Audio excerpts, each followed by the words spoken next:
કાયદેસરની કાર્યવાહી કરવામાં આવે, ખાસ કરીને મહીસાગર જિલ્લાના કલેક્ટર શ્રી નેહા કુમારી પર કાયદેસરની કાર્યવાહી કરવાની અમે આજે માંગ કરી છે। સાથે સાથે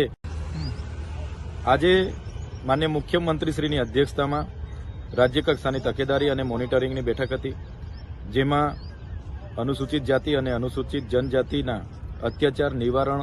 અધિનિયમ 1989 અંતર્ગત આ બેઠકમાં જે રજૂઆતો અમારી સમક્ષ આવી હતી એ અમે એકદમ ગંભીરપૂર્વક અને કમિટી સમક્ષ, રાજ્ય સરકાર સમક્ષ અમે મૂકી છે, જેમાં જ્યાં પણ અનુસૂચિત જાતિ અને જનજાતિ પર અત્યાચારો થાય છે ત્યારે એ લોકો પોલીસ સ્ટેશને જતા હોય ત્યારે થાણા ઇન્ચાર્જ, તપાસ અધિકારી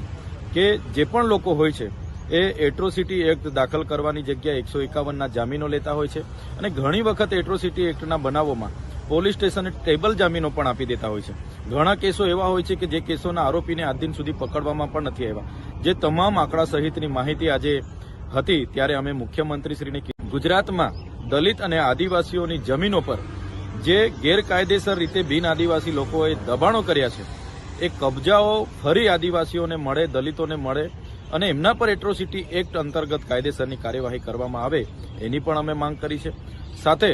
કેટલાક અધિકારીઓ જેમ કે જિલ્લા મેજિસ્ટ્રેટ હોય, એસડીએમ હોય, પોલીસ અધિક્ષક હોય, નાયબ પોલીસ અધિક્ષક હોય, એવા કેટલાક અધિકારીઓ જે લોકો એટ્રોસિટી એક્ટની તપાસમાં આવતા હોય છે, એમની માનસિકતા એવી હોય છે કે એ દલિત અને આદિવાસીઓને યેન કેન પ્રકારે દબાવે છે અને એમની માનસિકતા હોય છે કે આદિવાસી કે કાયદેસરની કાર્યવાહી કરવામાં આવે, ખાસ કરીને મહીસાગર જિલ્લાના કલેક્ટર શ્રી નેહા કુમારી પર કાયદેસરની કાર્યવાહી કરવાની અમે આજે માંગ કરી છે। સાથે સાથે જે પણ સ્પેશિયલ કોર્ટો એટ્રોસિટી એક્ટના કેસો ચલાવવા માટે બનાવી છે એને સ્પેશિયલ આ જ કેસો ચલાવવાની પરવાનગી આપવામાં આવે। સાથે સમરસતા હોસ્ટેલો આવનારા દિવસોમાં ગુજરાતમાં નવી બનાવવામાં આવે એની પણ અમે માંગ કરી છે। ત્યારે આજની આ મિટિંગમાં કમિટીના અધ્યક્ષ એવા મુખ્યમંત્રીશ્રી અને તમામ પોલીસના વડા હોય, સામાજિક